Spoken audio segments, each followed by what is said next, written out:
Boa noite. A gente está de volta então para o quarto e último bloco do nosso programa Livres Ideias. Lembrando, a iniciativa Cenas Pré-Vestibular e Concursos e Livraria e Café Espaço B. Bom, antes de partir para nossas perguntas, né, já tradicional aqui do nosso programa, gostaria de indicar, recomendar para quem está nos assistindo, primeiro o documentário Olhos Azuis, documentário de 1996, produzido pela professora e socióloga Jane Elliott, né? O documentário O Povo Brasileiro, de Darcy Ribeiro, esse documentário nacional, extremamente importante para quem quer entender as origens e a formação do nosso povo, né? E as obras, a gente tem bons romances, como Um Defeito de Cor, de Ana Maria Gonçalves, né? E Chica da Silva, de Joyce Ribeiro, dois romances que você encontra aqui na Livraria e Café Espaço B, além da obra de Gilberto Freire, né? Que vai abordar aí a questão do negro no Brasil, tá? E as obras de Machado de Assis, grande autor negro, né? Da nossa literatura. Bom, começando as perguntas então. Tá? Boa noite, meu nome é Eric, sou estudante aqui do Cenas Pré-Vestibular. Vou direcionar minha pergunta para a professora Rúbia. Nossa cidade, a gente tem na história a presença da Chica da Silva. A gente tem aí, no decorrer da história, algumas façanhas que ela fez aí com os próprios escravos. Ela às vezes maltratava os próprios escravos, pessoas da mesma cor dela. E com esse termo de preconceito, você acha que no decorrer da história, por que a gente está hoje, esses atos que ela fez com os próprios escravos, com a personalidade que ela criou, isso pode ter influenciado para o preconceito que hoje a gente tem aqui na nossa cidade, não só na nossa cidade, mas no país inteiro? Bom, falar de Chica da Silva, no caso, Chica da Silva, uma das personagens importantes dentro de Diamantina, na verdade, um verdadeiro mito, né? E que ao longo da história passou por um processo, na verdade, de desmistificação. Nós temos o exemplo aí da historiadora Júnia Furtado, que analisou e estudou a biografia da Chica, e até mesmo obras de arte, como do Marcial Ávila, que representa as fases da Chica, né? 7 vezes Chica, que vai tratar justamente desses comportamentos e ações da Chica da Silva. A historiografia, durante muito tempo, tratou a Chica como uma mulher, como posso dizer, acabei perdendo a palavra, mas a Chica da Silva seria uma mulher mundana, né? Uma concubina de um português, isso. Na verdade, a parte sexual foi explorada de uma forma mais latente, e essa ideia também do concubinato com o contratador, e isso, na verdade, foi alimentando um mito. A gente dizer que as ações, por exemplo, você relatou os casos de crueldade da Chica, né? Se fala que ela arrancava os dentes das escravas mais belas, porque nenhuma poderia ser mais bela do que ela pintava o rosto para ficar com a tez branca, para não se apresentar como negra, a peruca, os vestidos e tudo mais. Dizer que o preconceito que se vive hoje é resultado de um processo histórico, verdadeiro ou não, é muito simplório, é muito simples. É como se você tentasse justificar ações de hoje com os olhos no passado. Então, na verdade, não se deve fazer isso. Na verdade, você tem que olhar para si mesmo. O que eu posso fazer diferente para não cair no erro do passado ou até mesmo nos erros do presente. Boa noite. Meu nome é Daireli, também sou estudante do Cenas. E eu queria fazer uma pergunta para todos, na verdade. Vocês, como educadores, como vocês veem uma possibilidade de diminuir o racismo dentro da escola e futuramente também dentro da sociedade, tendo em vista que vocês são formadores da nova geração? Essa pergunta aí é a pergunta de $1 bilhão, né? Realmente, não é fácil pensar nisso, não existe uma receita pronta para isso. Pensar que a diversidade cultural é algo a ser levada em ter voz dentro da escola, falar de etnia, falar de racismo. Qualquer tema que seja controverso, quando você leva para dentro da escola, o próprio professor ele sente um peso. Ele sente um peso da sociedade, ele sente um peso dos pais. Eu, pessoalmente, sou professor de filosofia e de sociologia de alunos desde o 6º ano do ensino fundamental até o ensino médio, até o pré-vestibular, né, no caso de vocês. E eu sempre procuro buscar um apoio das famílias, porque é sempre muito importante de que as vozes que dizem e que falam sério para as crianças, olha, isso aqui, existe racismo no nosso país. Pergunte aos seus pais o que eles acham disso. Escreva alguma coisa lá que eles acham disso e traz para a sala para a gente discutir. Pelo menos eu penso que esse é um tipo de iniciativa que possibilita que esses diálogos sejam tomados desde criança. E fazer com que as pessoas compreendam que as diferenças, longe de serem negativas, são possibilidades de engrandecimento da própria humanidade, porque foi assim que nós nos constituímos, como o próprio Darcy Ribeiro diz, a nova Roma, né? Tá lá no povo brasileiro. É porque nós fomos constituídos como um povo multicultural, um povo extremamente diverso, a miscigenação é parte de nós e nós não podemos negar isso.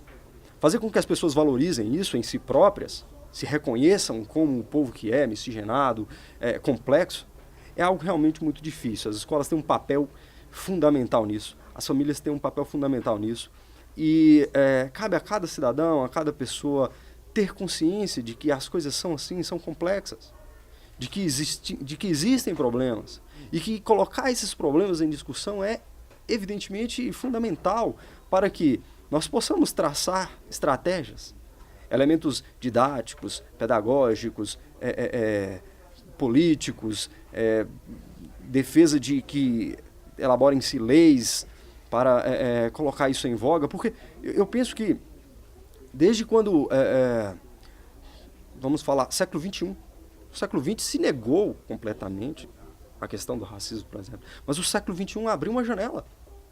Agora se discute isso. Agora se discute isso na novela, agora se discute isso no jornal, na revista, né? Na revista de moda. Se discute isso. É óbvio que certamente ainda com um grau altíssimo de etnocentrismo, um racismo velado, sim, mas é o ponto em que nós devemos encontrar. Existem os elementos agora postos à nossa vista, está no livro didático, está na novela, está no desenho, está no jornal. Encontrar espaços já é muito importante. Agora, cabe a cada um de nós também ter iniciativa de ir em busca de esclarecer, de demonstrar que, olha, isso aí é o problema. Nós precisamos lidar com ele. Então, eu penso o seguinte, a partir do momento que a gente começa trabalhando dentro da escola, potencializando os valores e a cultura, né, dos negros e africanos, a partir do momento que você coloca para as crianças e adolescentes, quais que foram o papel dessas pessoas, desses protagonistas negros dentro da nossa história, quais que influenciaram a minha cultura, quem que foi Zumbi, quem que foi Dandara, quais são as biografias que eu vou trabalhar, quais autores negros, né, quais culturas, o que permeia toda essa vasta cultura, toda essa questão que a gente quer implementar, né? Hoje em dia a gente tem a Lei 10.639, que é uma lei que obriga todas as escolas públicas e particulares a estar trabalhando questão étnica e racial dentro da escola, que obriga as escolas a estar trabalhando a cultura afro-brasileira, né, dentro do seu contexto, do seu histórico. E a gente vê que a maioria das escolas só lembra no 20 de novembro. 20 de novembro, todo mundo quer 1000 apresentações, todo mundo quer lembrar de Zumbi, né? Na verdade, isso tem que estar diariamente dentro da escola. Semana passada eu trabalhei dentro da escola lá um livro, chama Omo Ojubá, que é um livro de princesas. Como eu trabalho em educação infantil, é um livro de princesas, que conta as histórias das princesas. Quais foram as princesas? Oxum, Iemanjá, Obá, Inhansã. É onde que as crianças vão se reconhecer, onde todas as princesas são negras, são crespas, né? Onde todas as crianças dos livros são crianças negras, né? Então, as ações que eu trago para a escola é sempre de forma muito lúdica, né? Eu também trabalho a capoeira, lembrando o grande Zumbi, Ganga Zumba, Aqualtune, né, vários escritores e personalidades negras, né, temos mesmo uma dificuldade de material didático, né, acerca da cultura negra, né, porque durante muito tempo foi escondida mesmo, né, dos adolescentes, dos estudantes. Mas hoje a gente tem já uma produção de material dentro do África Escola, que é um site, que é um programa também do Ministério da Educação. Temos também, hoje em dia está surgindo várias coisas, temos vários filmes, documentários. Vista Minha Pele é um documentário que eu gostaria de indicar, vejam esse documentário também. E a própria música, né? A própria música, cultura. Então, dentro disso, eu procuro cada vez mais trazer para dentro da escola quais foram esse protagonismo, quais são as culturas que vão enaltecer, né, a questão racial dentro da escola.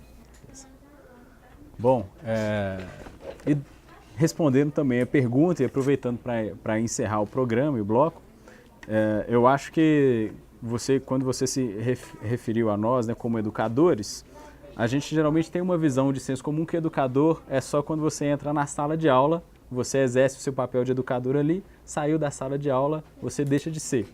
Eu acho que essa noção é um pouco equivocada. Nós não deixamos de ser educadores quando saímos da sala de aula.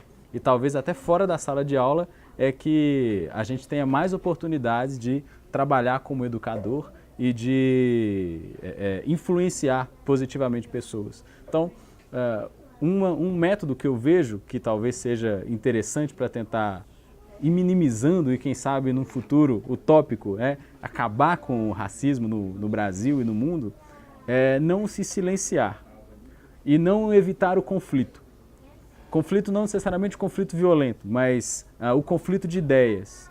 Então, se você, por exemplo, ouve uma piada racista, não saia, não se emudeça, conflite com aquela pessoa, argumente, demonstre a sua irritação, né? Demonstre o porquê, por exemplo, uma piada de cunho racista, ela não é só uma piada, ela carrega uma bagagem culturalmente nociva, e se você continua mantendo esse comportamento, né, você está simplesmente perpetuando o racismo, né, de uma forma sutil, mas ainda assim nociva. E não só isso, então, nas reuniões de família, quando se surge algum exemplo de racismo, né, entre em conflito, não fuja do conflito, o conflito ele é necessário, né? Bom, espero ter respondido, né? Espero que todos vocês, né, em casa tenham gostado do nosso programa, das nossas discussões, né? Quinta-feira estamos de volta, né, o programa Livres Ideias. Eu gostaria mais uma vez de agradecer a participação de todos os convidados. Obrigado, Ricardo. Obrigado, Lilian. Obrigado, professora Rúbia, né? Agradecer a plateia aqui do Espaço B e agradecer você que está nos assistindo, né? Convido vocês a continuarem essa discussão na nossa página do Facebook, né? Facebook/Cenas Pré-Vestibular. A gente vai continuar essa discussão lá, né? E até o próximo programa Livres Ideias. Uma boa noite. Obrigado a todos.